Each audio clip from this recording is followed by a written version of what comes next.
Let me just say up front that when talking about the parable of the wheat and the weeds, I find it easier to use the old designation, the wheat and the tares, T-A-R-E-S, which was another way of saying weeds.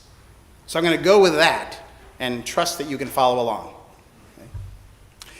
In the parable of the wheat and the tares, the owner of the field instructs his servants to let both plants grow together until the harvest, because in uprooting the tares, some wheat might also be destroyed.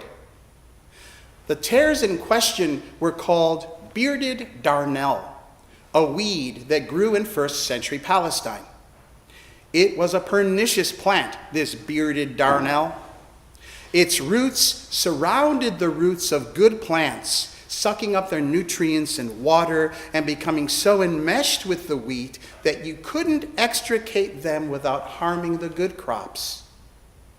Above ground, these tares look a lot like wheat until they mature and show their seed. So it makes perfect sense that the master of the field should let the wheat and tares grow together until harvest time.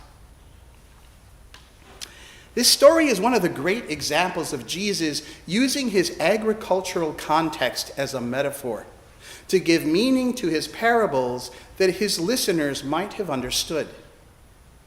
What he's saying today is, well, a lot of things, but among them, make sure that you are living your life like God's wheat in the world and not choking it with misdeeds like the tares. Today's gospel passage also cautions its listeners then and now not to weed out the people in our midst that we perceive as bad or evil, because we can't see their roots. We don't know their source. And we can't always tell their true nature from their appearance. Our judgment is imperfect. Our perspective is subjective. And we risk condemning those who might actually turn out to be good or fruitful.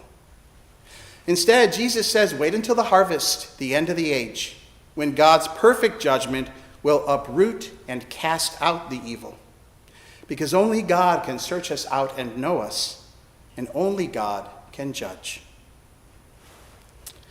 Now, asking people not to judge is like asking cows not to moo. It ain't gonna happen. But there is hope for us. There is hope for us, I think, and it lies in experience. How many times have you written someone off only to find later that they were pretty awesome? Conversely, have you ever assumed someone was great only to realize later they were actually petty or selfish? I hope that, like me, you have learned through your misjudging that it truly is better to withhold said judgment.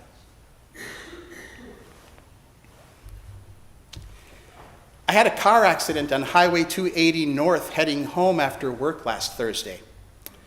Out of nowhere, this large square plank of plywood flew up onto my front bumper, where it stayed until I slowed down and ran over it. Scared the heck out of me. I pulled over to the shoulder, where a beat-up white Ford Ranger pickup was already stopped. As I walked over to it, I saw an obese Latino man in a dirty white t-shirt, long shorts, and a 49ers cap on his phone. I thought, it's his fault. He didn't tie the stuff down on the back of his old truck. No, I wasn't in my clericals, but I did have on my cute Dollywood t-shirt. Which, by the way, if you ever see a middle-aged man wearing anything having to do with Dolly Parton, he's gay. Not to judge. Anyway, because of this guy and his truck's appearance, I'd already pegged him as guilty. But it turned out that that same piece of plywood had given him a flat tire just a few minutes before it got to me. When I told him what had happened with my car, he said, man, it's a good thing it didn't fly onto your windshield, or you wouldn't have been able to see, and that could have been really bad. We called the CHP and an officer soon showed up. A third Latino, Officer Gutierrez, about 6'2", handsome and fit. Alex, the pickup truck guy, asked if roadside assistance could come and help him fix his flat tire.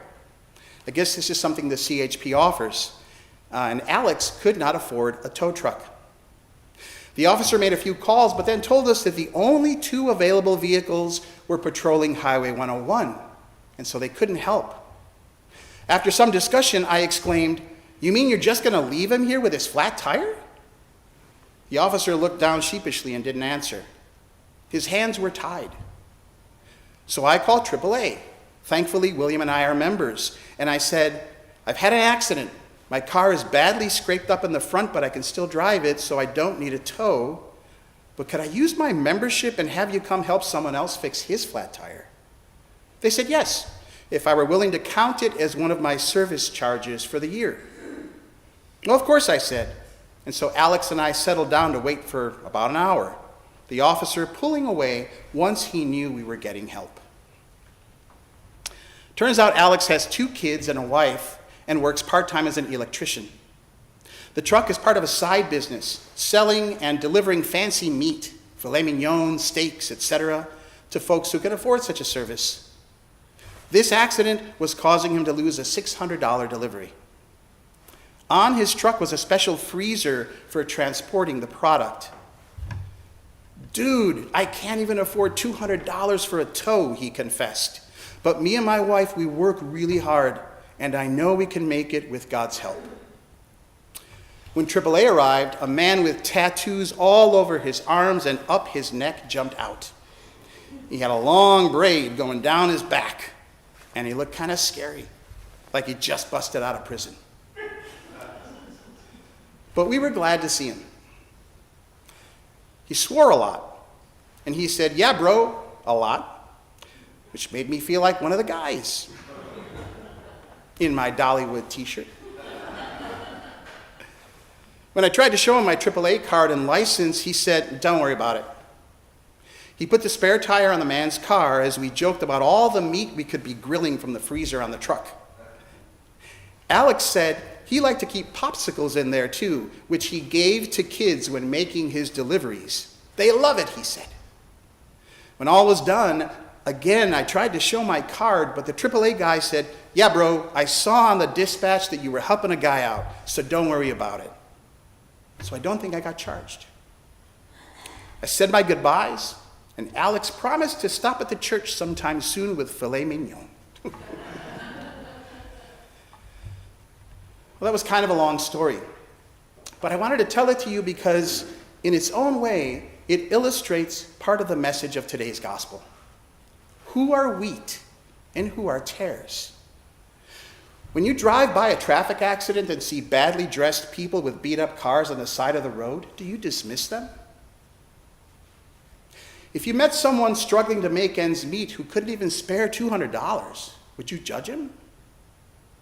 Do you lend more credence to the tall, handsome police officer than you do to the tattooed-up mechanic? I do, to all those things, until last Thursday. It's so hard not to pass judgment on a person or a group, but we must not discount others based on what we see, because you never know. People are more complicated than that. Well, I guess this is a story sermon, because I have another one to share. As many of you know, I was just in the Holy Land on pilgrimage in late May and early June. A lot of what we did was travel into the West Bank. There were only 12 of us, because in case you didn't know, most Christians in the Holy Land are Palestinians. They're not Jews, they're not Muslims, and there aren't a lot of white people in the Holy Land.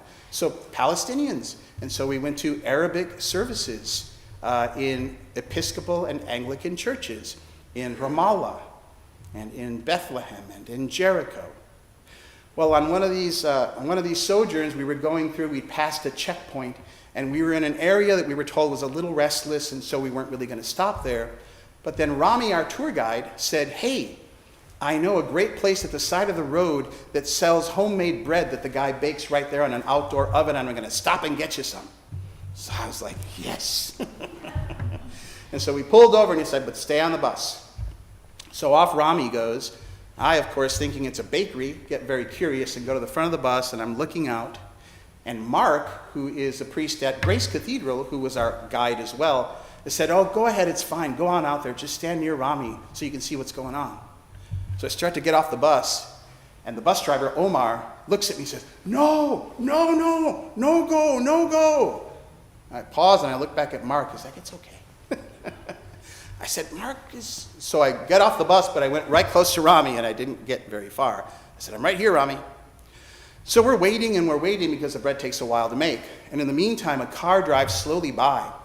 And it has these loudspeakers, and they're blaring some man's voice shouting something in Arabic. You know, wah, wah, wah, wah, wah, ah! And I think, propaganda or something, right? Because that's how we've been attuned to think.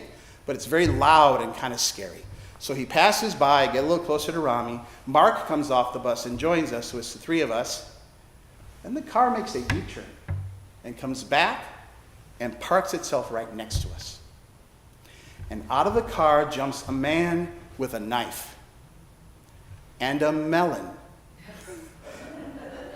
And he runs up to us, and he starts slicing melon and giving it to Rami. He slices and gives it to Mark. He slices and gives it to me, and I'm like, oh, no. And Mark leans over, take it. It's a gift. So I take it. It's delicious. And we get back on the bus. While he was giving me that slice of melon, I happened to notice that the knife was pointing right at my belly. But I was getting food. And I was okay. And once Mark identified it, it was fine.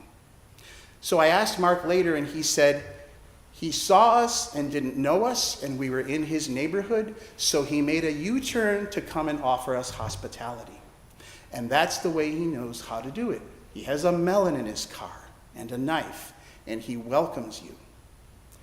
So, you never know what you think about people until you meet them and get to know them, or they give you a slice of melon. Maybe my exhortation to you is simply this. Keep your eyes open keep your eyes open for tares that are actually wheat. And temper your own prejudices whenever you can. Wherever you make those snap judgments, stop and think.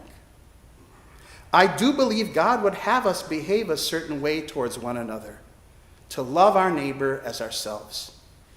So leave the judging to the one who can truly do so fairly at the end of the age. Amen. Amen.